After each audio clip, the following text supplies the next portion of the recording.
Welcome to GuruCast, the Game Guru podcast for the community, by the community. I am DK Productions, the host of this podcast, and I get to talk to various people from the GG and FPS creator community, and we will discuss their experiences using TGC software and also shed light on more personal topics. If you want to know more about the community's most well-known members, this podcast is for you. Get ready to hear some cool insights and interesting stories and opinions. And now it is time to sit back, and I hope you enjoy episode 5 of GuruCast.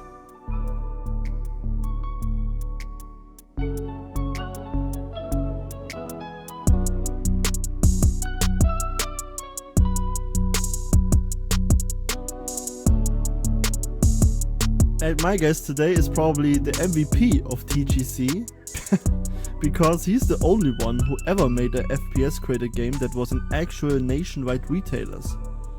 He made Into the Dark, which is the world's best game according to some people. He also made Father's Island, the most bizarre adventure ever made with Game Guru. And he's a very successful author and released multiple bestsellers.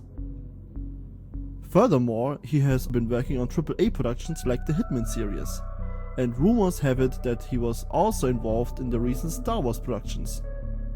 My guest today has been a member of the community for 16 years, and I am thrilled to have him on GuruCast. Live from Australia, I want to welcome Ivan Ertlov to the podcast. Yes, Ivan, hello, how are you? Thank you. It's a pleasure to be here. I mean, 15,000 kilometers away, but still, I am busy as always. But it's already late night here, or late in the evening. I had an interesting day with lots of outdoors, and I feel actually pretty good. Thank you very much. That's awesome. Good to hear. So, having you on the podcast is a really big deal, actually. You're a guy who has seen many things inside the actual gaming industry, and I hope that you can tell us a story or two about that today. Yeah. So, you've been rather quiet in the last years, at least on the forum and Discords. So, what do you do currently? I'm currently executive producer at the Playside Studios at the Gold Coast. Playside is like one of the largest Australian game development and publishing companies. It's listed on the Australian Stock Exchange, and I have no idea where to start. So they have a lot of own brands, like Dumb Ways to Die is like probably the most famous one, but they also have like Age of Darkness, Legally Blonde. I'm not working on that one. Mm-hmm. Godfather. So yeah, they have actually some big brands. Partially they do work for hire. Partially they develop their own brands and publish them. Age of Darkness is a co-production with Team 17. But I am the executive producer for work for hire, which means that we produce games for other companies. And currently I have to check what I'm allowed to say, because I'm not allowed to say more than the Australian Stock Exchange has told shareholders. Mm-hmm. I'm working on a psychological thriller for the next generation of Quest devices in virtual and mixed reality. Oh, wow. Okay. So, very busy indeed. Wow. So, I think you're really the only one out of the original FPS creator group that, I think even before you joined FPS creator, you were already busy in the gaming industry. That's correct. I actually wrote my first game in the 1980s for the C64. And when I joined the FPS creator community, it was actually I had already been in the games industry for 2 years as first creative writer and then community manager. And I think it was about the time where I was promoted to head of community management at Jowood, mm-hmm. where I had to deal with like Gothic, Spellforce, The Guild, and other really great games. Mm-hmm. I had the idea of opening my own game studio, Homegrown Games Austria back then. Now it's rightfully called Homegrown Games Australia and still live and kicking. But the point was, because I was an employee of Joe Wood, I had to ask, of course, the CEO for a permission. Hey, I want to make my own game company. And he was like, yeah, okay. But if you do something interesting, we want to have like first rights, which is absolutely okay. I mean, it was a very fair deal.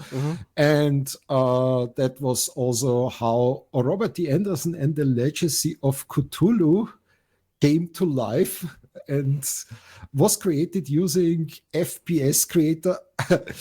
Actually, we used FPS Creator Vanilla 1.0. Oh, And then we, 1.0, Jesus Christ. Then we patched it. Then we patched the game to 1.04, which was still terrible, but better than 1.0. That's insane. Wow. We will get to Robert D. Anderson in a few minutes. Can you tell me how you got into FPS Creator? Oh, that was actually pretty easy. We wanted to make a game, shooter / adventure in the world of Lovecraft, like Cthulhu myth. And back then, you have to remember, we are talking about 2006 when we kicked off the production. There were no free game engines. It was not like today where you would download Unreal and start working, or download Unity and start working. You had to pay upfront between 300,000 and 700,000 euro before you could even start making a game, which was absolutely not possible. I just founded my company and had no money for that. And then I looked into FPS Creator and I was like, so yeah, if you tweak the shit out of it, you could probably ship it on FPS Creator. So we got our first copy from the store. I bought an online one later. But the first copy was the infamous German censored one, which was terrible. From the shelves of MediaMarkt in Vienna. And awesome. And then we prototyped a few levels, and we were like, okay, it could work. We have perhaps we can get shaders into it. That was was not happening until, I don't know, into the dark times later. But and we got then a 44,000 euro budget from Wood, and everyone working in the game industry knows that even 2006 44K budget is nothing. It was nothing. It was like ridiculous. It was to develop the entire game. And out of the 44,000 euro budget, I blew 30,000 on the live action scenes because they were filmed with a professional crew. Okay. Not the actors, but like the director that I hired is on Netflix now because he made Weapons of Choice, or he co-made Weapon of Choice, the Glock documentary. So we had a really fully professional team and most foolish amateurs making the game. Yeah, and the cutscenes are really great in the game, and it blows my mind that this game made it into nationwide shelves. That's insane. It's so not cool. Nationwide. Even Austria, Switzerland, and Germany, or even more. It went far beyond that. We found it on shelves in the Dubai airport, bundled with Bethesda's Call of Cthulhu as Cthulhu bundle. Actually, it was sold to the UK, to France, to Spain. It was actually a global release. Wow, that's amazing. Okay, holy shit, I didn't have an idea. Okay. Wow, okay. So, to get us in the mood, I will now play a small section of the intro sequence that plays when you first start the game. And after that, I will ask you some questions. Okay, so.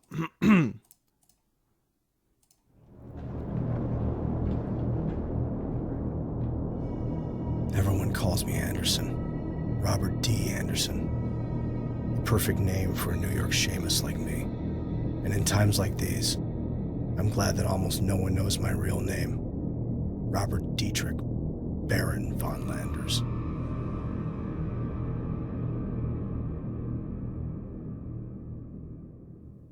So this was a really short clip, of course, but first of all, I really love the voice acting here. It's very moody and a great way to start the game. It actually reminds me a bit of Thief 1. You have a history of having good voice actors in your game. More about that later also.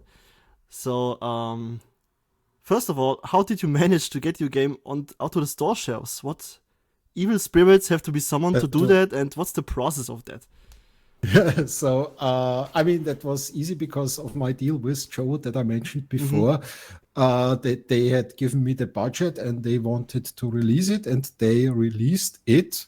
So, and Joe Wood was the publisher of the Gothic series. So they had access to all the markets in Europe and with partners worldwide. And the game actually, it also helped that the German GameStar magazine actually liked it. They gave it 64% and secret tip of the month. If you want to play something really weird, get Project Anderson. And yeah, it made so much money that they paid me royalties. Oh, wow. It recouped much more than all the costs associated, and I really got for a few years royalties from Anderson.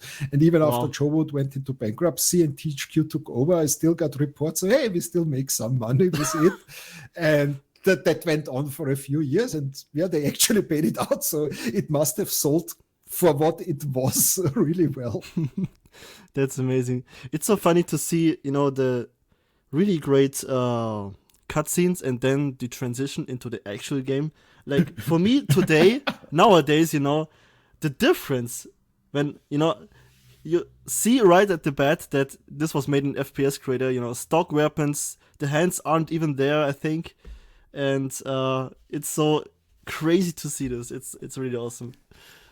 I mean, that was the whole point. We knew from the beginning that we couldn't sell the game. It was like we couldn't sell the game. So what we did instead is that we wrote really good cutscenes. We got professionals to film it. We got professional voice actors, and every single chapter had its own short audio book chapter. So the artworks were hand-made by Peter Siedel. So everything else was like high value. Just the game itself was an abomination. Yeah. And I also have the retail version of it myself on my shelf, and it looks so cool. The artwork is really well made, and you wouldn't guess that this is a FPS creator from the cover. No, we did everything to hide that. But as soon as you have the revolver without a hand and you run through the stock assets of FPS creator, I mean, that's the thing. For us, the community, like the TGC community, it's bloody obvious. But for all the other people out there, including gaming press and standard gamers, they don't recognize it. They don't know that. So yeah, we have a totally distorted view. Yeah, like, that's true. Even with like you have a really good. Perhaps you have now more and I missed it, but you have a really good Game Guru based game out there, and people who do not come from the TGC community would never see, oh, this was made with Game Guru. Yeah, that's true, and this can be an advantage and also a downside, because people will be much more, they have much more goodwill when they see it's made in Game Guru and they know Game Guru and the engine and what it takes to make a good game in Game Guru. But if they don't know the engine, they think, what is this crap? Like the AI is shit and all that. Yeah, so it can be an advantage, but also a downside. That's by the way why Father's Island has no AI. Yeah. Father's Island is so cool too. So for this podcast, I was playing Into the Dark, and we will get into that game now. It was your second commercial game, I think. It was actually no. Into the Dark was way after Painkiller. So and we did Painkiller, some yeah. odd jobs Totally forgot in that. between. Yeah. You So, worked on that also. but it was the second. No, Homegrown Games developed Painkiller Resurrection and also worked on the previous one, which was like Overdose, but more on the publishing side. And then on the other one, which was, I think, Redemption, we supported the even cheaper team that did the next one. But where you are right, like the Into the Dark was the second commercial game that Homegrown Games developed and published, made with a TGC software. Yeah. That's correct.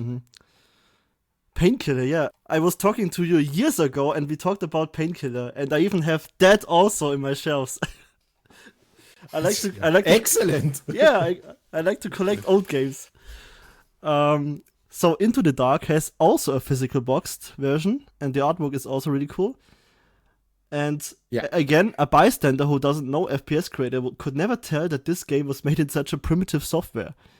So pulling Into the Dark off must have been a major task, and the game has a lot of interactivity, and the story is all over the place. So that's awesome.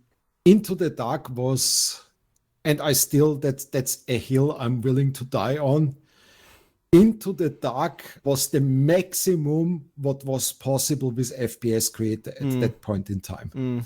I didn't keep in touch with all recent mods that currently exist, but for Into the Dark we pulled out everything and we maxed. We modded the exe, we maxed out the memory we could use. So like we did literally everything, make it as good as possible within FPS Creator boundaries. And you will also see that Into the Dark has much more custom assets than Robert D. Anders did. Yeah.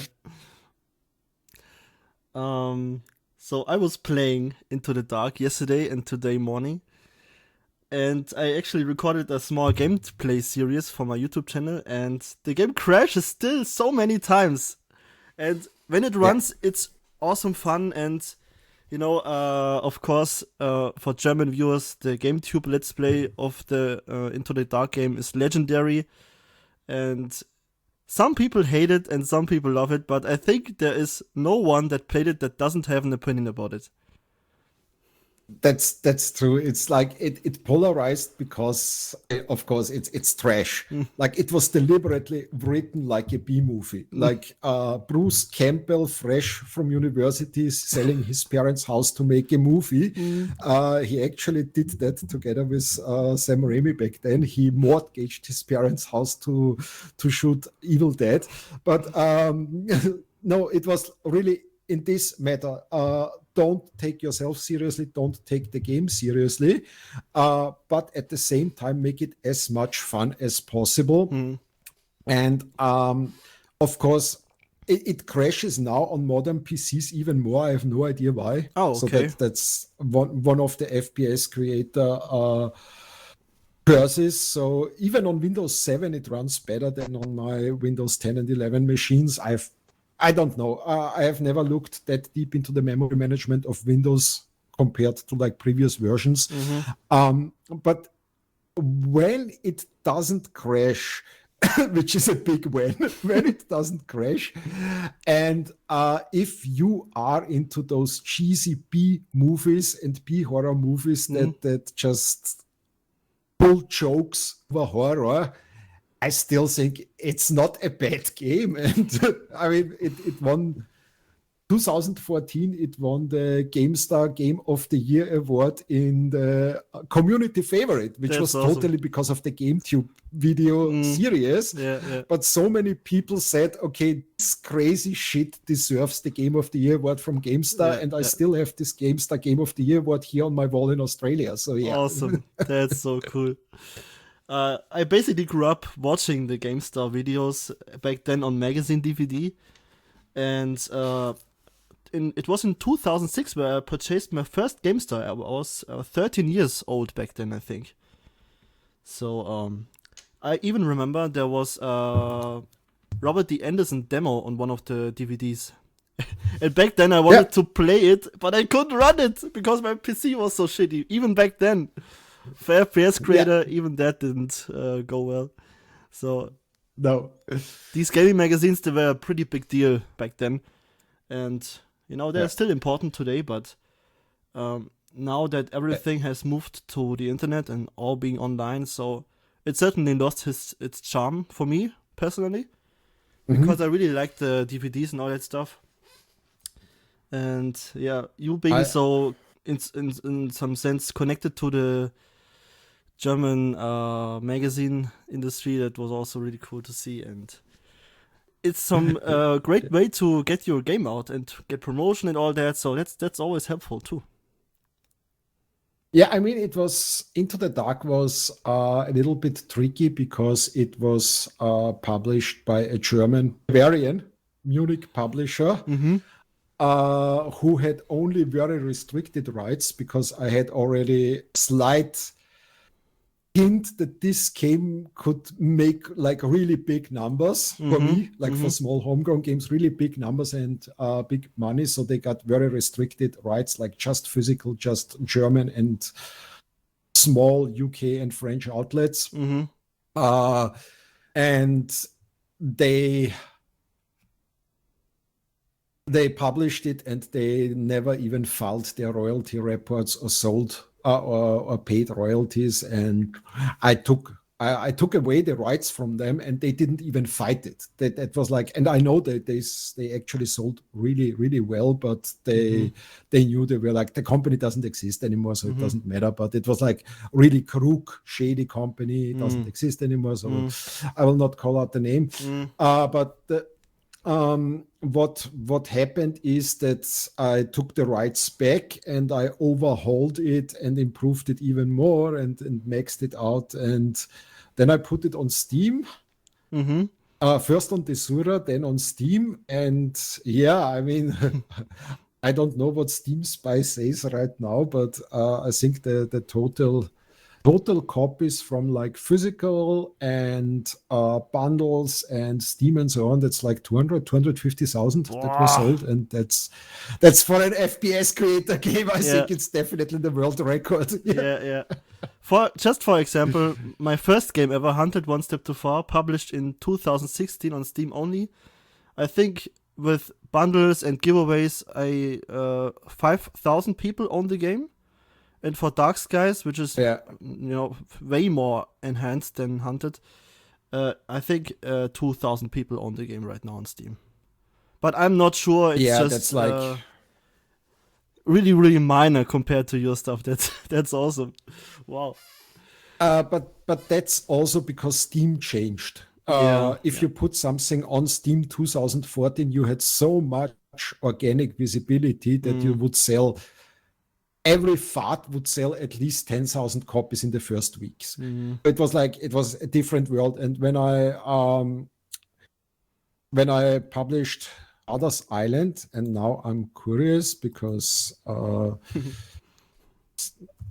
Father's Island was, I think, 2016. That was just 2 years later. Give me a second. I will look that up myself, because Father's Island. Unfortunately, I cannot see the total owners, but I think that Father's Island, I mean, it made its money back, but it took a long, long time until it reached even 10,000. And that was just 2 years after Into the Dark. So in this time, you had the indie boom, and everyone would just, Steam opened the floodgates. I remember for Into the Dark, I still had to apply to Steam if I'm allowed to publish. And then they had this bonked greenlight process, the greenlight process that also didn't help. And then they just said everyone who pays $100 can publish. And that ruined the platform, let's be honest. Yeah. And now it's just an ocean of games, and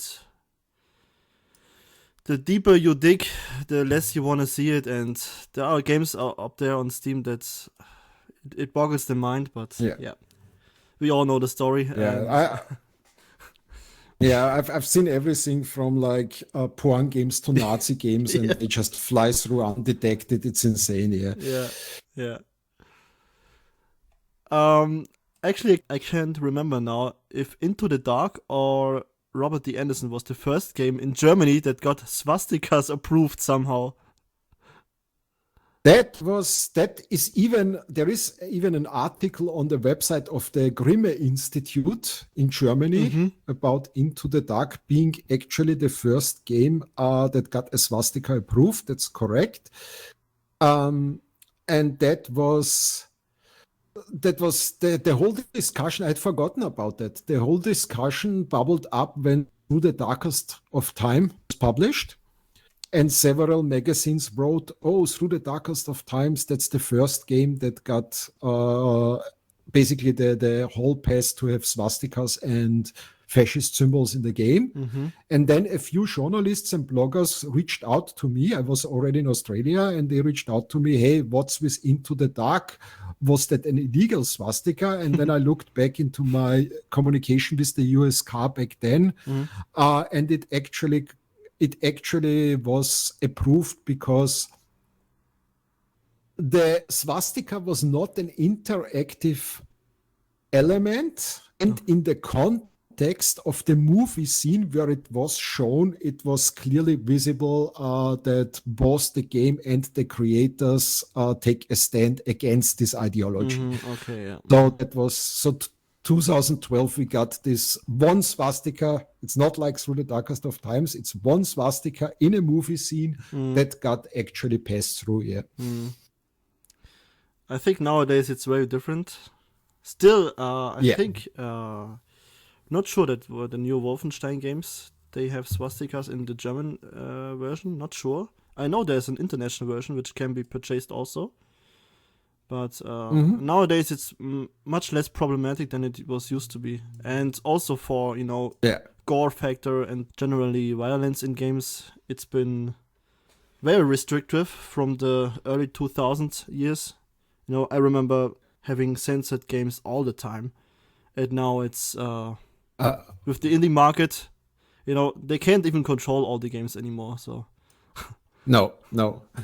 And it's interesting because from Robert D. Anderson, we had to produce two versions, which was a shitload of work. The German version had, even in the movie scenes, all swastikas blurred. The picture of Hitler in the Nazi headquarters, that all had to be blurred. And the international version had everything in there. So, yeah. But the international version would have been highly legal to sell in Germany, like really prison time illegal. Yeah. Holy shit. Okay. So one thing I wanted to ask at Jowood, when they saw Robert D. Anderson, so were there any playtesters that tested your game, or were they just like, yeah, okay, you do your thing and we're just gonna publish it? It was definitely looked at by the brand management and the brand department, and there were playtesters. There was even a professional QA that played it. The thing was that at this time, purchase rights, Jowood was largely a publisher. They had a few own studios that they had to close down, but they were largely a publisher. And back then, games were ridiculously expensive. And they had this Denmark, which was a shooter based on some novel, whatever bullshit. And it looked just marginally better than Anderson, and played just marginally better than Anderson. And they had paid $500,000 just for the publishing rights. Okay. And compared to that, the 44K euro for Anderson, it was like, okay, we get a game that is twice as shitty, but it only costs a tenth, and that the math checks out, let's publish it. So it was like, and they could, and they were partially blown away with the cutscenes. So that really paid off. When they showed the game to the publishing business was basically salesmen touring the MediaMarkt and Saturn purchase departments and showing the games they're about to publish, and they would get an order over 10,000, 100,000, or just 500 pieces, or the purchaser would say, no, we don't want that. And of course they didn't show the gameplay, they showed the cutscenes, and the cutscenes looked great. So Great marketing for sure. Yeah.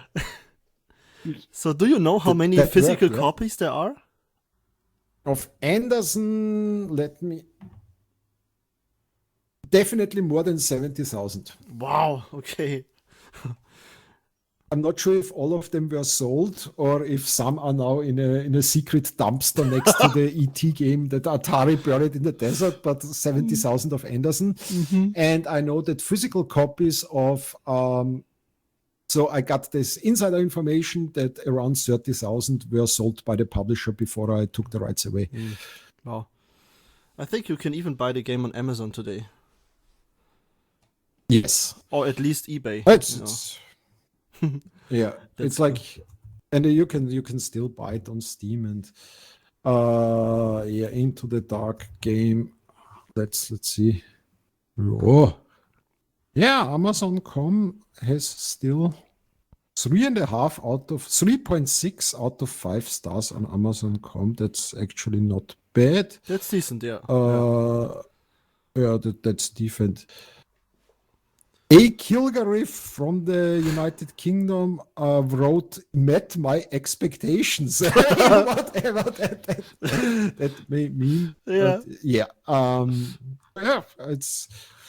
I would say that was okay, absolutely okay, and the cover was really, really, really nice. Yeah. Intriguing, yeah. And what was the reception of Into the Dark when the game came out? Was actually it was funny because the game was released in October, and we did a ship and run. So the game was developed. It was interesting. It was developed by me, my back then girlfriend, and she was like the 2D artist. That basically drew everything in the game. That's awesome. Like wow. all the loading screens and textures and stuff like that. And one guy from Romania, Nicola, and he actually made it to Don't Not, and worked on the vampire game, and he is now actually employed by Epic Games, full-time Unreal instructor and evangelist. So all of us made their way, but what we went first to the Gamescom in Germany, where we showed on the publisher's booth, we showed the trailer. And I remember, because I knew the German game journalists, I knew all of them from my childhood times, and they looked at the trailer, and some of them were like, okay, that looks like really fun, and others were like, so that looks terrible. But most of them were actually, that's such a fun game. I want to play it. And at the same time, all of them told me, you will never get that through the US car. Everyone was like that. That was like, you will never get that through the US car. Like zombie hookers and myself in a strip naked in a painted version as loading screen. So everyone was like, no, that's not going to fly. And we still got the 18 plus. So for the listeners, if you don't know the USK, it's the German Institute for basically like the ESRB for USA is, right? It's like the industry self-regulation authority, which is empowered by government regulation and law to give ratings or prevent a game from being released. So your games always have a lot of satire and political content also. Why do you add these components to your games? Because I'm a very political person. It's the same with my books. No, I was the youngest. When I got elected, I was the youngest councilman in Austria, and I served 15 years on the city council of Wieselburg Land as a socialist councilman with own ressort, at least after my first 5 years trial by fire. So I went to Cuba as volunteer to cut sugarcane and shake hands with Fidel Castro. So I have a very strong political opinion. Wow. And and I also have like this. I mean, this is now a box of Pandora I don't want to open in this podcast, but there is like this. It changed a little bit over time. I'm still far left. Like I'm really far left on the bridge to extremism. I'm totally aware of that. But in the recent years, people who call themselves left or progressive, some of them are still fighting the good fight, and others went into like this weird wokeness bubble that I have really problems with, because if you shut down discussions before they start, that's not a way to do politics. That's a way of self-referencing, circle jerking, but not convincing people. No, it's like, what is politics? I convince you that my idea is worth pursuing and we should all look into it. And instead of doing that, you start if you have a different opinion than this very narrowly defined catalog of opinions, if you deviate from only one of those, you are out of the club and you are terrible and you are worse than Hitler and all this bullshit. I can't deal with that bit. Yeah. I moved to Australia in 2017. On my third day in the office, I went into the Green Left Center and asked how I can help. And I marched for the gay marriage right. That was the Yes campaign back then. I supported the Yes campaign with money, with my time, with marching in the streets, which is, if you are an immigrant on a temporary visa, you risk deportation if something goes wrong. That's what it is. Because I believe in that. What I don't believe in is regulating people's language to the point where it becomes ridiculous, and having this fear of speaking out thoughts. Like you instill people the fear, if I say the wrong thing, I get shut out from my friend circle, from my job, whatever. And that's something I cannot support anymore. So, and that's partially this changed too is very visible in my books. My books are super anti-capitalistic, they are super progressive, they are pro-feminism, they are pro-gay rights, they are like, I have so many queer and people of color characters, but they also warn of turning that into a kind of woke mini-fascism, if that makes sense. Yeah, totally understand. Okay, thanks for your answer on that one. So let's go fast. That was very political, I'm sorry. Yeah, no, that's why I want to have you here, because, this is for a niche audience anyway, so every podcast gets around 400 views so far, but this is for the community, so it's fine. Yeah. And I also got people like Wolf and they have all their opinions. It's fine. Yeah, Wolf is a legend himself, let's be honest. Yeah. And I'm sure he will listen to this podcast as well. So that's cool. Fast forward to 2016. I arrived in the GG community only 2 weeks before you released Father's Island on Steam. First of all, since my arrival, you've been a big supporter of my work, and I want to thank you for that. You were one of the first who gave Hunted One Step Too Far a positive review on Steam, and you were also amongst the first to write a positive review on Dark Skies.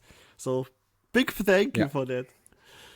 That's really cool. I played only a very early version of Dark Skies, but it was like really, really impressive. But Hunted, that was for me the point where that was interesting, because when I released Father's Island, I was like under the impression, that's basically the most you can currently get out of Game Guru, and that's a walking simulator. Let's be honest. Father's Island is a walking simulator. Yeah. It has a lot of story and fun elements, but it's a walking simulator. But when I saw Hunted, I was like, okay, there is more possible. Just not for me at the moment, because lack of talent, not enough time or whatever. And that was a really impressive experience. And yeah, Dark Skies, that was going towards the like a love letter to Stalker, you know what I mean? Yeah, totally. And it was meant to be like that, yeah. And this coming from you is amazing. Thanks so much. And I hope I will link you the trailer to, it has Dark Skies has evolved so much since the initial early access release. Let me check. I have still in my Steam library Dark Skies, the Nemansk Incident, space required 24 gig. 24 gig? Jesus Christ. Yeah, that's a lot, yeah. And by the way, I have over 80 guns in the game. That's the latest update is just from March. Oh my god, I have to install that again. But it's like, look, that's when I look just at the screenshot, it's like 5 generations evolved from what we cooked up 6-7 years ago. Yeah, that's true, yeah. And even the screenshots are very outdated, so I really need to update the Steam page, but yeah, if you find some time to look at it again, it would be really awesome. And thanks for your nice comments. But let's talk about Father's Island now. It is a very bizarre project, and I played it myself back then at the release. The Steam store page says Father's Island is a mystic, surreal visual novel / playable B-movie in a 3D open world with hundreds of buildings, structures and relics, wildlife and strange machinery, combining dense atmosphere with mystery, horror and exploration.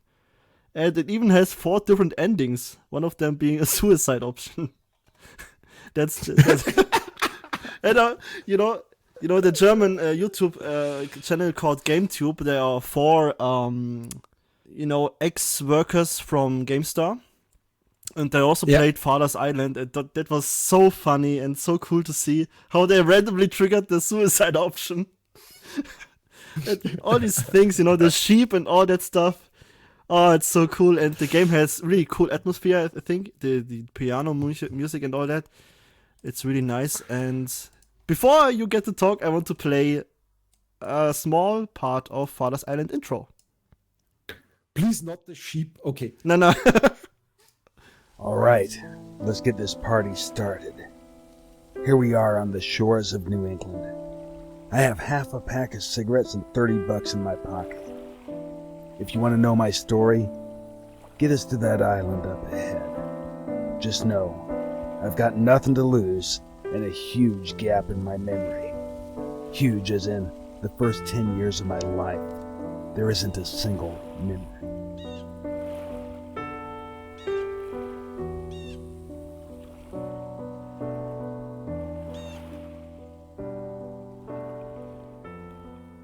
And the atmosphere is so cool in the game. It really it feels lonely, and you featured yourself in the many cutscenes the game has to offer, and that was fun, and also, according to some people, unpleasant to watch at the time.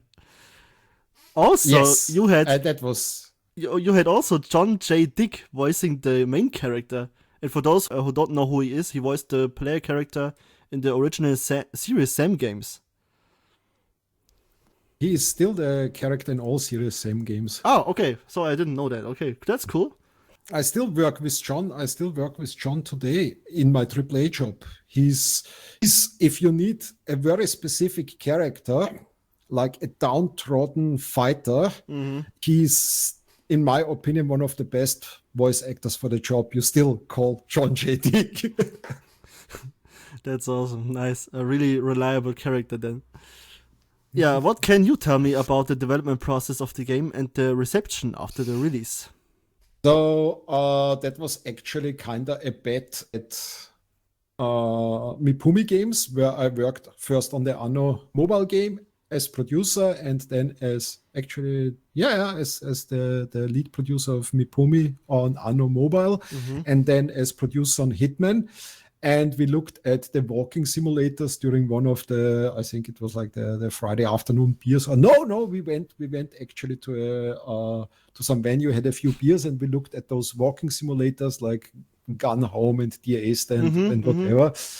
And I said, if I fire up Game Guru, because I was playing around with Game Guru, I can build something like that in 6 weeks. And the CTO and the CEO of Mipumi were like, yeah, right. you can fool yourself. And I said, no, I'm totally honest. I can actually build something like that in 6 weeks alone without any help. And it was like that. It was not an actual bet. It was like more, okay, I will show you. And in the end, it took more. I think it was 8 weeks until beta, 12 weeks total development time.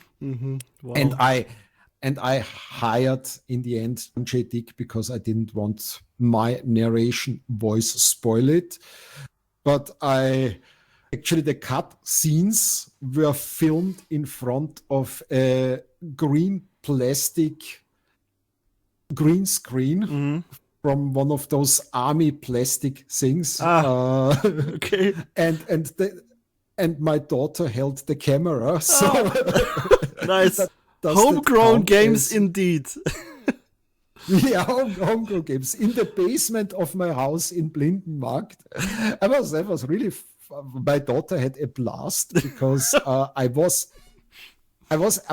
acting. That I played the father of the character, of the main character, and so it was really funny talking to my daughter when she held the camera. So it was really. And the reception was actually really, really good for not only, I mean, it got later the usual downvotes, but I remember for a while it was at 70-80% positive reviews on Steam before other people found it. Yeah, it was. It was very niche and it didn't sell a lot of copies, but people actually liked it. And what they liked was the as you said, the atmosphere. And after they found out, because I wrote it on the Steam page, but people never read what's on the Steam page. After they found out there are like different endings and they lead to something very, very different, then they got invested again and they started replaying the game. And there is this one ending where people actually wrote me letters that this was so intense. Like they wrote me emails, not physical letters, that this was so intense and haunting that they were sitting in front of the computer for a long time after the outro played through. And you can imagine if you played through all 4 endings or you watched all 4 endings, it was the one where the player returns to civilization but becomes a monster himself. So where he abducts the woman to raise his children like his father has raised him. And that was... We had this echoing voice in the end. The kidnapped woman helped me, and then the screen goes dark, and that had a strong impact on a lot of people. Yeah. But when you get to have an impact on people like that, that goes to show that you are a very decent writer, more than decent. Yeah, I mean that helps. And don't forget, I was hired into the games industry as creative writer, so cool. That's where the circle closes. Yeah, that's really cool. And I played it myself again for this podcast for preparation, and yeah, it's so cool to see your face in the cutscenes. So you mentioned earlier you have been working on the Hitman series also. What game was it? And I want to know more about your work in the AAA gaming industry. I mean, I have to say that there are lots of things I'm not allowed to talk about, especially from the work for hire space, where we are brought in. A team that I lead is brought in to fix something another team has fucked up. Luckily, Hitman does not belong to that category. I'm official in the credits, and it was the 2016, the big reboot. The Hitman, they call it now Hitman 1, because it was the first season of the reboot, and I think we are now at season 3 or 4 using the same technology and framework that we built back then. I worked with so that was a work for hire development by Mipumi Games in Vienna, embedded as team in the much larger IO Interactive team in Copenhagen. So we flew every month to Copenhagen and did our meetings and discussed what we want to do. And then we went back to Vienna and worked on that, had everyday stand-ups with Copenhagen. And it was amazing, like working with IO Interactive was mind-blowing. Such a great team, and so enthusiastic and passionate about the games they make. That's really it was the same with working with Blue Byte on Anno. Like, Blue Byte, Ubisoft on Anno, it's like they are passionate about their brand. Of course they are. Yeah. And we were largely working on menus online component on the not actually the online, this whole game as service component, where you have like the hit of the day and the elusive targets and stuff like that. Played and that myself actually.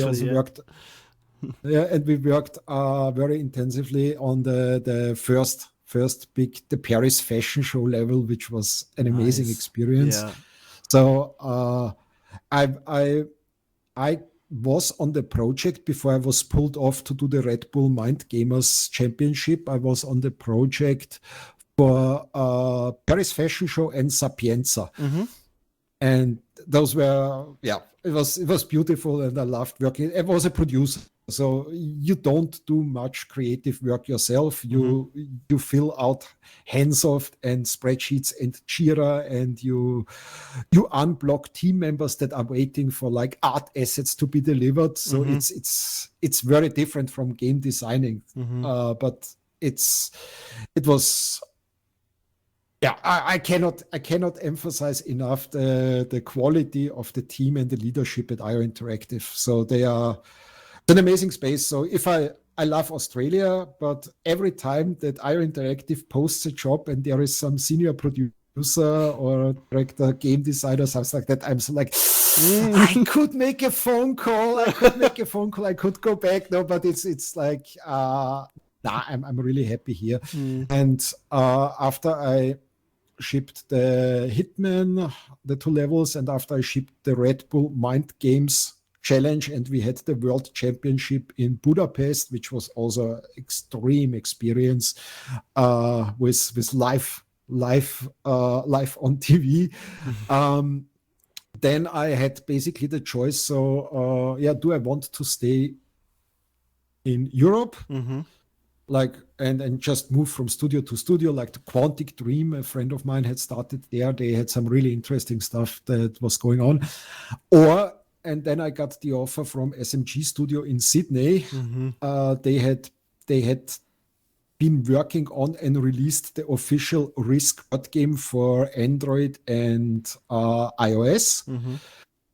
And it was running for a small Australian studio that got the rights from Hasbro. It was actually running not bad, but they had those big plans, and they were in the mindset that European producer, like with board game background, would be the right thing to get for the project. And they offered me a job as senior producer, decent pay, and they offered me the visa. And it's terribly hard to get into Australia on a work visa. Everyone gets the holiday visa. Everyone gets work and holiday visa if you have the right passport. But something like you can work 3 years full-time in a real job, that's extremely hard to get. And they actually were allowed to sponsor me. And I took over Risk, and I grew it from, I think, when I arrived, it was English only on 2 platforms, 350,000 users per month. Not bad. Jesus Christ, 350,000 users per month. That's not bad. And I grew it with a dedicated small team, and that's where I really thrive. Give me a small team, 5 to 20 people, and give me a mission. And we grew it to 5 platforms and 3-4 million monthly users. So yeah, that's cool. Nice. And in between, we worked on other projects, like some that I'm not allowed to talk about, but we also shipped No Way Home for Apple Arcade, which is a beautiful science fiction game where I did the localization. We shipped Fast and Furious, which was actually quite good, but Universal then shut down their internal game department and just turned off the servers, and that was game over for the game. It was still cool working with NBCU. Yes, and then I made the mistake of going into the crypto world because I was promised. So I was hired to senior produce a mobile dungeon crawler running on the IMX blockchain. Guild of Guardians, and what I was promised sounded really, really good, and the pay was incredible because crypto world, they just pay between 30% and double what everyone else pays. But it was more like what they had also promised me is a tool for redistribution of wealth to players in emerging countries. So basically, so the whales put the money in, but the money doesn't go to a greedy publisher or something like that. It ends up in the pockets of the players in Indonesia or Philippines. And if you said it like that to a socialist, that's a strong argument. And I joined, and I did my job. I got promoted to executive producer. And when I got promoted to executive producer, we are now going into territory where I cannot really talk about that, but I can only say that very short after I got promoted to executive producer, I started writing my resignation letter, and I actually wanted to go to an NGO. Like, I was actually actively applying for jobs in Aboriginal communities in the far north because I felt I have to rebuild my karma. That sounds ridiculous, but I was at this point in my life where I said, okay, after this, I want to do something really meaningful. And then someone who had worked for me in my SMG years as a contractor with his company from the Gold Coast, he has become the general manager of Playside North, and he had tried to hire me the moment they opened the studio. It's the Queensland studio, Gold Coast is quite new. And when they opened it, he tried to hire me, but I was still under a contract with IMX and couldn't leave it. And he came, we talked again, and he said, I have a project for you. I'm not allowed to tell you what it is, but it is the perfect project for you. And my trust world was shattered, but I trusted him. And I signed the employment contract without knowing what I will work on, which is very rare for me because I've been in the games industry for 20 years now, and I can luckily cherry pick now on what I want to work, but I trusted him to this point. And then after my second day on the job, after everything has checked out and they were sure that all my NDAs and everything is waterproof, they were like, yeah, you are a best-selling author, you are a psychologist, we want you to write and produce the ultimate next generation of psychological thrillers. It's like it was like a jackpot. It was like literally, it was like someone had just created the perfect project for me to. Wow. Well, yeah, and a great team here at the Gold Coast. We have like very good designers, a few senior developers, and then a bunch of I call them sometimes my kids. Like around 20 people who are in their first industry job, came from university and started here their first job. And they are so hungry to learn, and they are looking for mentorship. And now I'm in this position where I wrote the main story, and then I hand it over to the story team. So I don't write it anymore. I produce it. This game, and on the other side, I work with the prototyping team, and I'm also in charge for like growing this team from right now we are 35, 38 people to 80 people over 2 years. So yeah, it's a really nice job. Yeah, cool. So you mentioned and working for Meta is good because an excellent relationship. They consider us as the experts in the mixed reality space, and you have budgets that you. Okay, I'm not allowed to talk about the exact numbers, but you have budgets where your vision is not restricted. If you go to them and say, hey, if we get this Hollywood actor, it would be perfect, then they are like, okay, we will look into it. Wow. Damn, okay. So you mentioned earlier that you worked in the gaming industry for 20 years. So that's a long time. Yep. How did the gaming industry change over the years? Like the working conditions? I'm sure you can tell me something about that. So overall, it has improved massively. Overall. So that there are, like, if you even go back 15 years, crunch was normal. It was nothing a game magazine would even write about because it was... You crunch the people in the last 6 to 12 weeks of the project at 80 to 90 hours per week. And after the release, you fire half of them. That was the business model. Yeah. And everyone did it. Hire and fire was it was not even, it wasn't even talked about. And this is very different today. Like I have been lucky to have worked in my last 3 positions in a crunch-free environment. Cool. So I'm taking the crypto company out of the equation. I don't consider that a games job, but at Mipumi Games in Vienna, they had from the begin on, because it was founded by former Rockstar Vienna people, and they had experienced on themselves the worst of the gaming industry because the shutdown of Rockstar Vienna is legendary. And they built a studio, Mipumi Games, which is probably the most developer-friendly and people-friendly and team-friendly environment you can imagine. And they still make awesome and successful games. So you see it works without the abuse. It works. And then SMG there is like the studio founder. He's a really eccentric guy, but he's also very, very invested in the well-being of everyone, including private life and everything. Sometimes that crosses borders. But when I moved to the Gold Coast, he came with his entire family for a surprise visit. And I haven't been working for him for 2 years. And he was still there. Oh, well, so nice to see you. That's cool, yeah. My kids have missed you and stuff like that. Yeah, for some, that's uncomfortable, but it's still cool. Yeah. And now at Playside, it's like they pay every minute of overtime. Overtime needs to be approved. They pay every minute, and because they pay every minute, there is a strong focus on not having any overtime at all.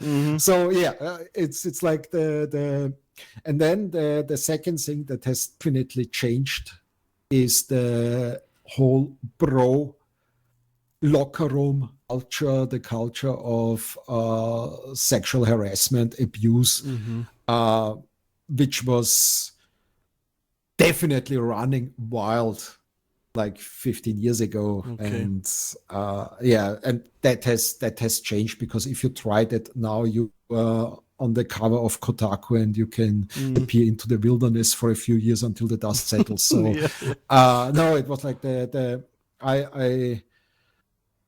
I remember the last time I saw like a really crazy culture. That was when I had a 4 weeks stint on Wargaming World of Tanks, where Wargaming was still managed out of Belarus, Minsk in Belarus, and it was not so much sexual harassment because they were all guys, but it was like really the here.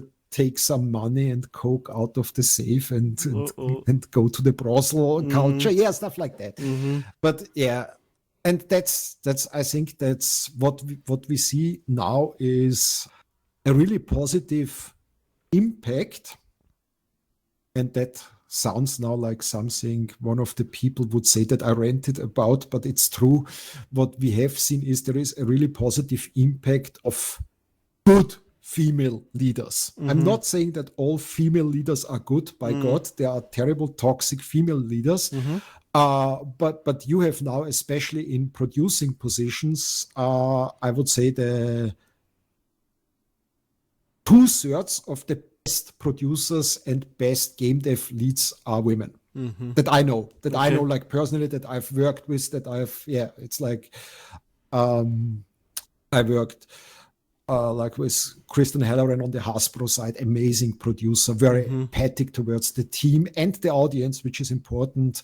I worked with Caitlin Lomax, actually Homegrown Games and her studio are now making a game together. She's probably one of the best producers I've ever worked with, if not the best producer I ever worked with. And I now have a new colleague at Playside. She is a senior producer with I don't know how many years experience, and she brings this calm, reflected empathy that we didn't have. We didn't have that 15 years ago. Let's be honest. Yeah. Awesome. Okay. Cool. Some very cool insights. So, your game projects always have rich lore and offer many opportunities to learn more about the backstory. So, your affinity for writing definitely comes through in your games. And within the last years, you became a very successful author.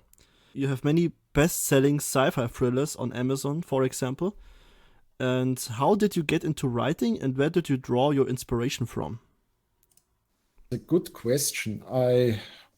There is this cliche answer. I always wanted to write, and I wrote my entire life, which is not entirely true. I spent my years from the age of 8 to 12, 13 with reading, excessive reading. I read thousands of books. That's not an exaggeration.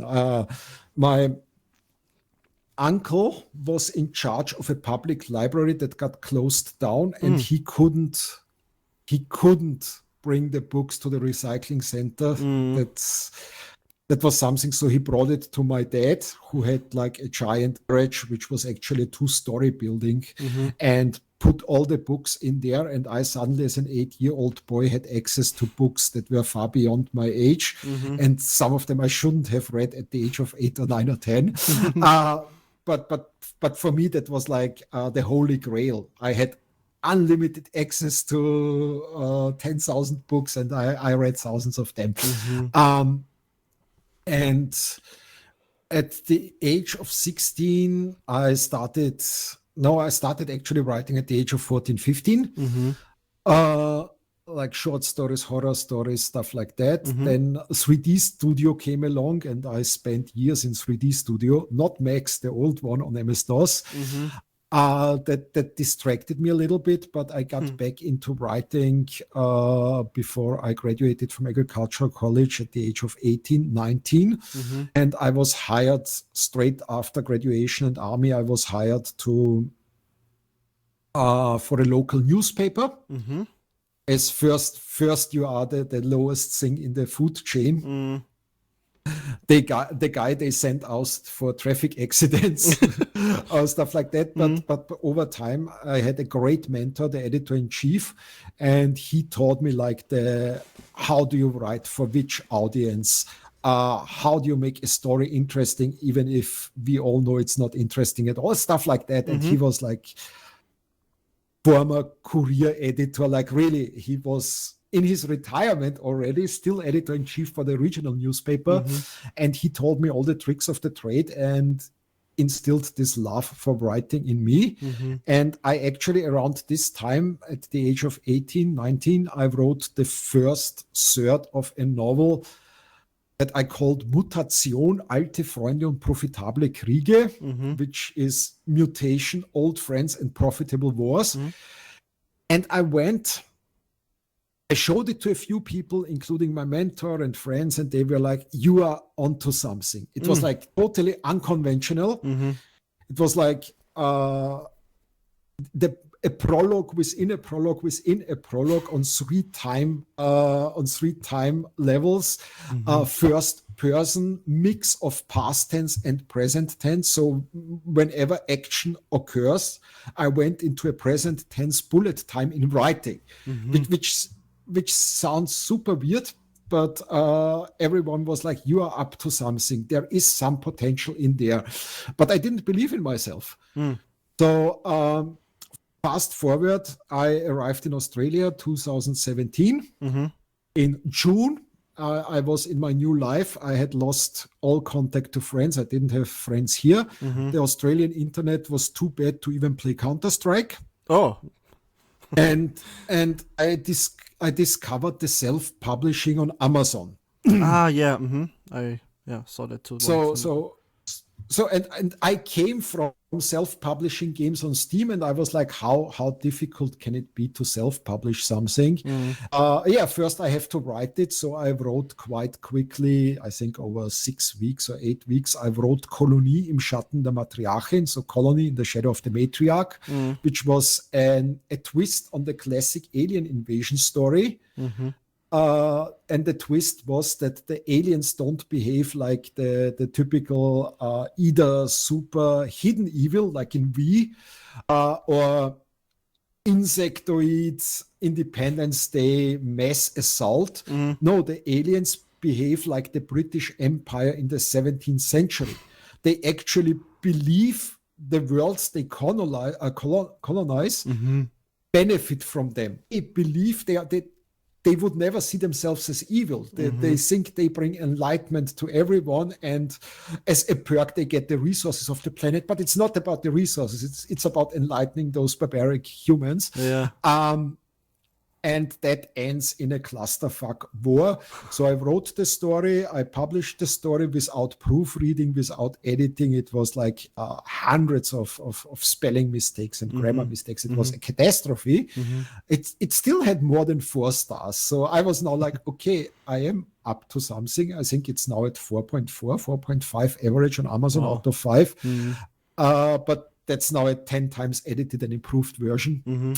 Where I had professional editors on it, but it sold only like 200 copies, 200, 300 copies, which is not a lot.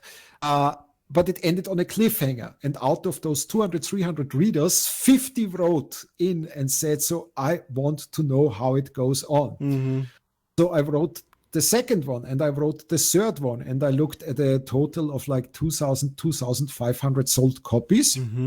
And in Kindle Unlimited, probably a few thousand readers more.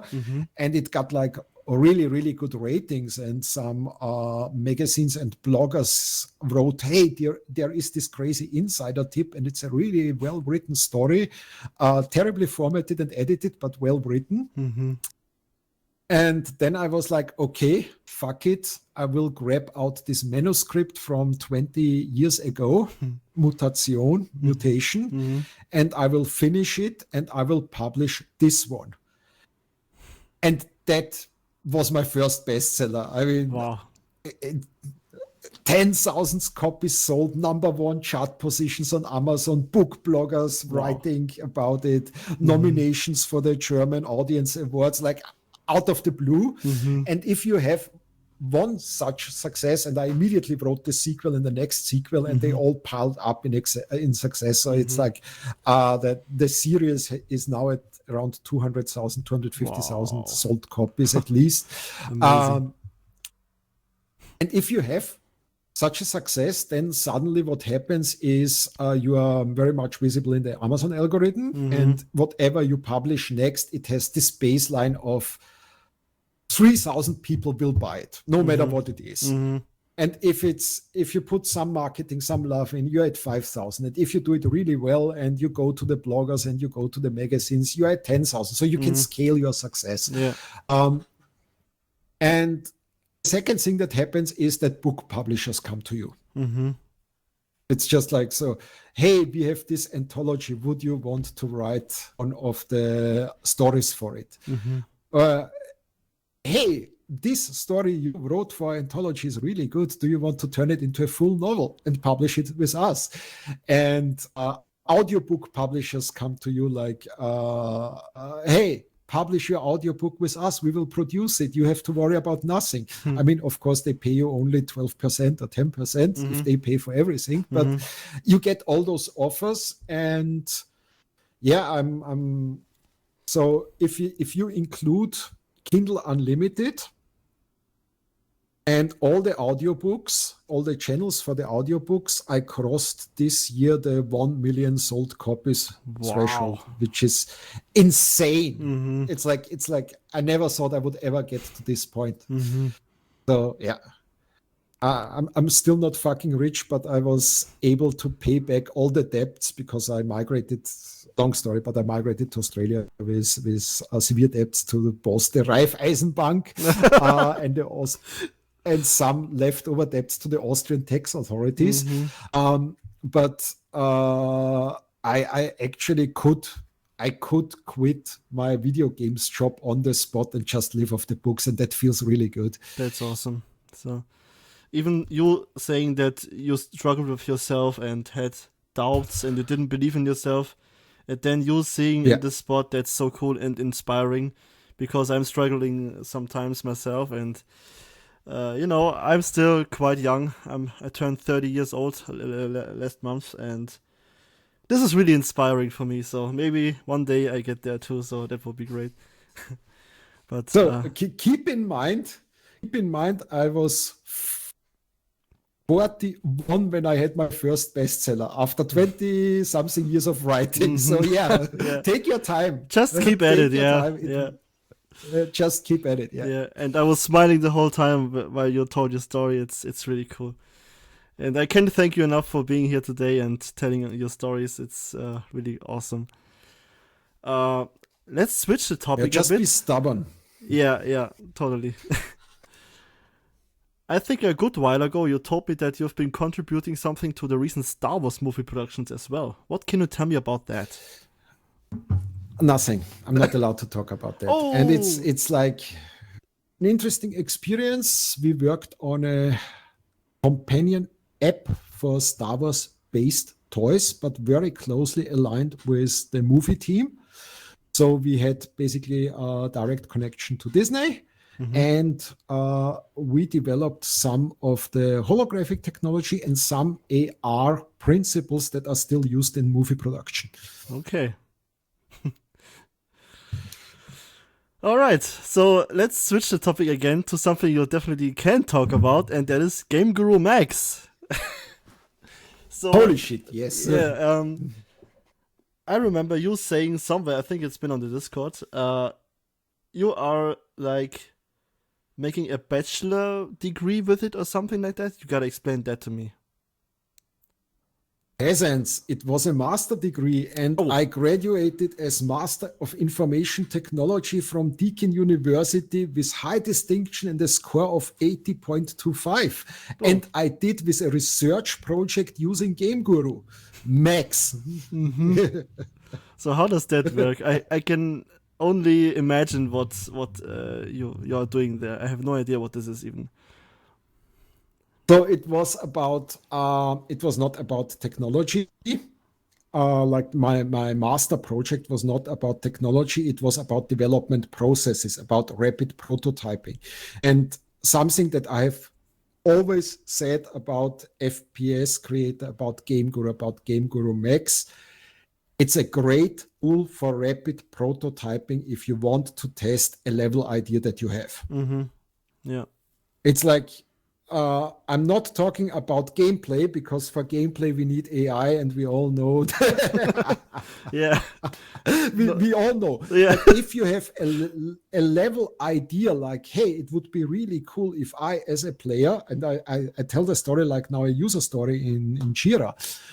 If I, as a player, come from a dark basement environment to the light, and suddenly a giant open world is in front of me, and all the color grading changes and stuff like that, if I want to pull that off close to production quality in Unity, I either kit bash from thousands of not necessarily compatible Unity assets, or I work for months. Yeah. If I test the same idea in Game Guru Max, I have a result within 2 days. Yeah. So what I developed together with, we actually turned it into a scientific paper about rapid game development and rapid idea development. We worked out a process how one developer and one designer, one game designer and developer in one person and one artist or artistic person together can work in terms of what software would they use to communicate, what processes. We developed spreadsheets and plugins for project management tools to create within a few weeks something that's convincing enough to kickstart a project with a large budget. So we developed an entire framework, and this framework needed to be tested. And the test was to develop with in 6 weeks with one full-time resource, like 2 people, each 20 hours per week. A 20 minutes gameplay experience that would be convincing enough to get $1 million budget signed off. Okay. And then I got professionals from the game industry, including one from Ubisoft and one from Mipumi Games and a few others from my past companies. And they reviewed and scrutinized the framework and the prototype and was passed. Framework passed with flying colors, and they wanted to have it on the spot and use it in their companies, or at least adapt it for their companies. The prototype was at an weighted rating of 80%, which is really good.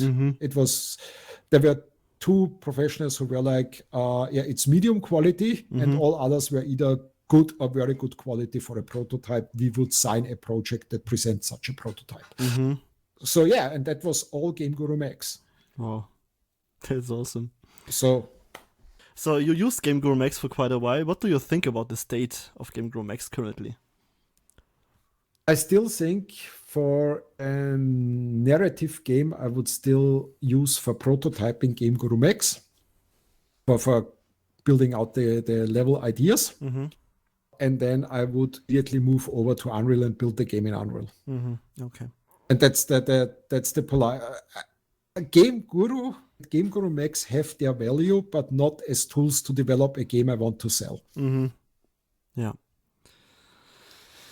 Okay, so let's get to the final question. And thanks again for being here. It's been an amazing talk. What happened? What the hell happened with Into the Ice Nazis of Neuschwabenland? During my research, I actually found it on Steam and wishlisted it. It's set to release at December 1st this year. Yeah, not going to happen. I think it's just there to, keep the customers that are writing the Steam discussion boards happy, sort of. At least they have a date.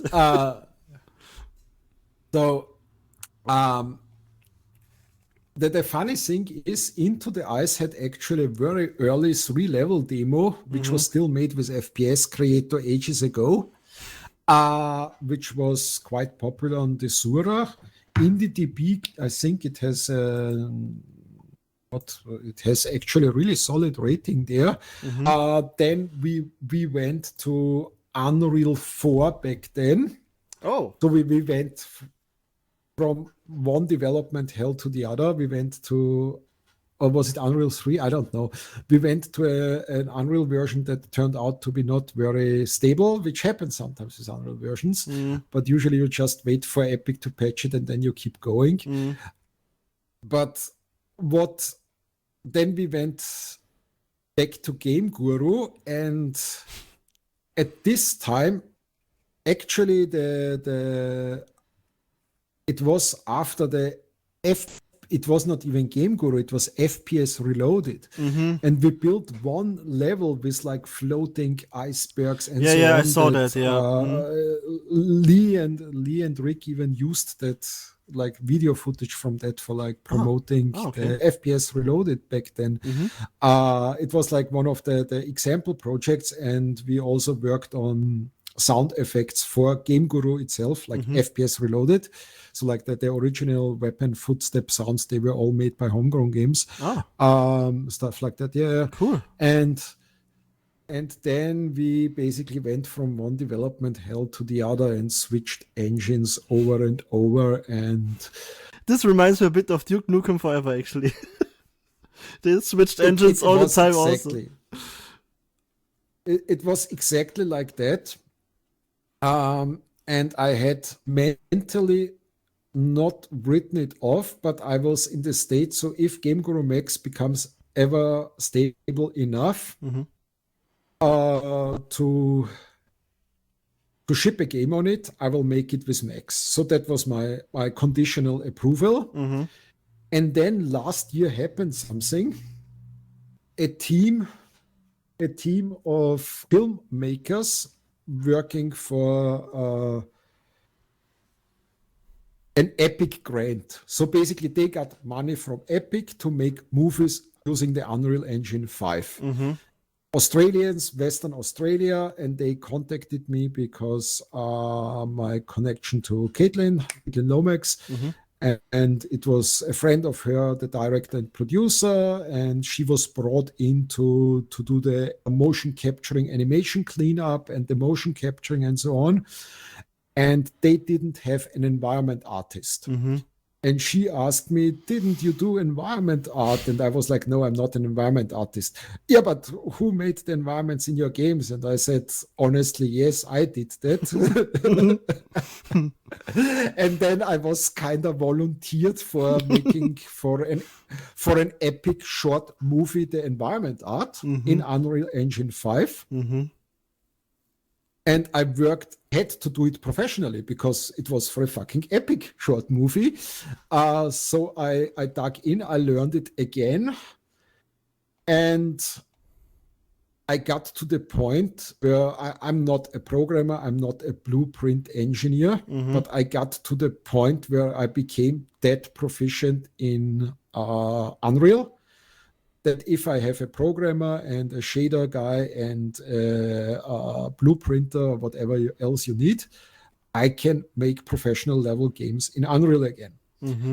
And I'm right now, as said, I'm working with Inter Studios, that's Caitlin's company. I'm working on a mobile racing game, which we have one of those Discord channels where we are both in, where I posted some screenshots a while ago. Yeah, I saw it, yeah. And this game has evolved way beyond what I showed you guys. It's now like really going towards we have direct support from Epic. We are going to get, hopefully, Screen Australia funding and stuff like that. So it's becoming a very serious, it's a fun game, but it's a very serious development, and it's going out on PC and mobile. Cool. And after that is shipped, I will build together with a small team. I will build Into the Ice in Unreal because now I'm confident in my skills. And that's what we said before. You need to build the confidence because otherwise, we'll never get to the point. Yeah. Cool. Nice. I just realized that I missed a question. Shit. I will edit it in or. No, just ask it now. Okay, so I want to ask you about the move from Austria to Australia. I think it's a vastly different environment, and what's the difference between those two countries? And what it is like for an Austrian guy. We are basically neighbors, and we have been neighbors in the past, sort of. And what is it like for you to live in Australia now? That's a really good question. So it's like there is this stupid joke that is even printed on T-shirts: "No kangaroos in Austria," and we sell those T-shirts to tourists. What people don't know is this is bullshit, because a dude in Upper Austria, like right next to Bavaria, started breeding kangaroos for their meat, and some kangaroos actually escaped the fences, and now we have kangaroos in Austria. Little known fact. Oh, that's interesting. Okay. Yeah, but coming to Australia, it's like have been to Australia before as half journalist, half tourist, and I actually fell in love with the country and like the country, not the post-colonial British culture they imported. Yeah, I understand the landscape. Yeah. The landscape and the Aboriginal culture, because I was lucky enough that I met at the Rockhampton Center a really, really interesting, charismatic Aboriginal guy who claims he's just a tour guide, but he actually also teaches at the university, as I found out. So he underplays his role a lot. And he introduced me like to the concept of like Dreamtime and the language families and how they perceived, like, not he's assimilated, of course he is, but how like his ancestors and still living parts of his family still perceive reality, time, or existence. So I was a sucker for Australia, and I wanted it here. Arriving, I came literally with 2 suitcases, my development PC, and a shitload of debt in Australia, and it was a tough time. So I will not sugarcoat it. You are alone. You are in a very different culture. The white Australians, and they are perceived as friendly, and they are friendly. There is this, as long as you have the right skin color, they are friendly to you. But everything is super casual and superficial. It's like my first real friends in Australia were like other immigrants, like a Serbian guy and his wife that I worked with, Aboriginal musicians and artists from like the university. I befriended in my second month Jamie McMillan. She was studying in Sydney, but she's singer-songwriter who's now returned to Fremantle, which is like the Western Australian cultural capital, is now very successful. But people like that, like those artists and people half living on the street and other immigrants, were the only friends I had for a long time, until I met my now ex, but she was for several years my girlfriend, and she was amazing. Katie Chapman Payton. She like opened me up to the other white Australia, which is not superficial, which is not hollow, which is actually caring about people and society. And her parents were amazing. It was like I got basically adopted into another family, and that helped me to cope with the loneliness you have in a different country. But it's like that there are some really weird things in Australia. I give you 2 examples. First, they never talk about what they earn. But like, we are Austrians, Bavarians. It's like we start a new job and we complain that it pays only 2,000 a month brutto, which is ridiculous. Yeah, we do that. Yeah. And an Australian, they would rather bite and swallow their tongue before telling you what they earn, which benefits the companies because no one shares what they are earning. The second is that everything is like, it just is really, again, I met later, starting with my now ex, but back then girlfriend, I met people who are different. Before that, dating is totally different. You would date someone, go out with them, sleep with them over weeks, months, meet the parents, and you are still not considered a relationship. Oh wow, okay.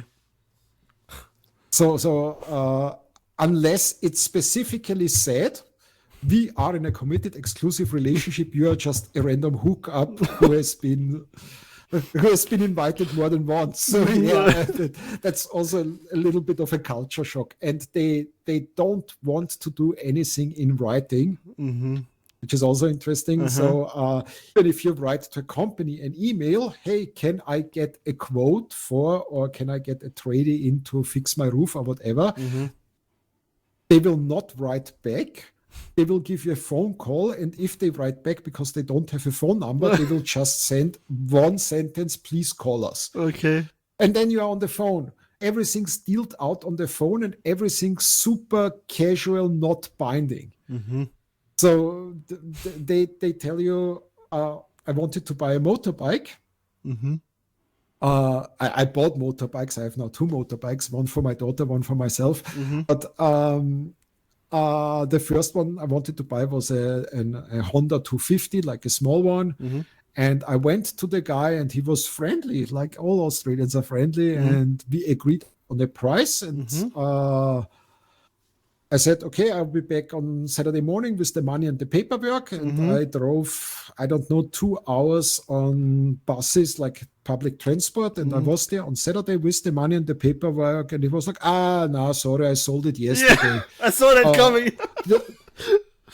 There was someone outside who had the money on him. And stuff like that happens all the time. Yeah. So in Germany, you don't get stuff like that. Like, everything is sealed with contracts, and you're bound by that. And you know, that's very interesting. I'm glad I asked the question. That's awesome. Okay. Otherwise than that, life is really good here. Do you handle the weather? I mean, we have well? Yes. So I lived in the Blue Mountains for 3 years, and that was a little bit of a strain because we had 3 years of heavy rain, like almost constant rain and floods, and the COVID lockdown, so you couldn't escape because we had severe travel restrictions. So you were basically stuck in the rain. But I used the time and got my master degree. Cool. And now I've moved to the Gold Coast, and all the people complain about the humid heat, like the tropical weather. But I love the tropical weather. I enjoyed Vietnam and Cambodia and Thailand because I love this wet and hot. And now I have wet and hot. And awesome. Okay. And do you miss Austria sometimes? Yes, of course. But I miss my daughter. That's the main point. And my daughter actually goes to school in Kitzingen. And she will graduate and then come here for a gap year and whatever else she wants to do afterwards. But what I do, since I can afford it, is every Christmas she flies to visit me. And every Austrian summer I fly to Austria and Germany and travel around with her through Europe. So and I'm going actually back like on short visits or trips more often than you would imagine. Like in 3 weeks, I will be in Leipzig at the Leipziger Buchmesse and will sign copies of my books. So cool. I still see Europe regularly. Yeah. Awesome. Cool. All right. Is there one last thing you want to say to the Game Guru and FPS creator community? You, the forsaken ones, those doomed by the engine and its creators, keep making games, because at the end of the day, it doesn't matter if it's sold or not. If you turn your hobby into a profession or not, making games itself is rewarding enough. There's not much I can add to that. Thanks so much for making this podcast episode with me. I wish you all the best and success for your projects. And take care, Ivan. Yes. Thank you very much. Yeah. And thank you very much for all the work you do for the community and leading, I think, the last Lighthouse big project that's there on Steam. Thank you very much. Okay. Bye-bye, everyone. Bye.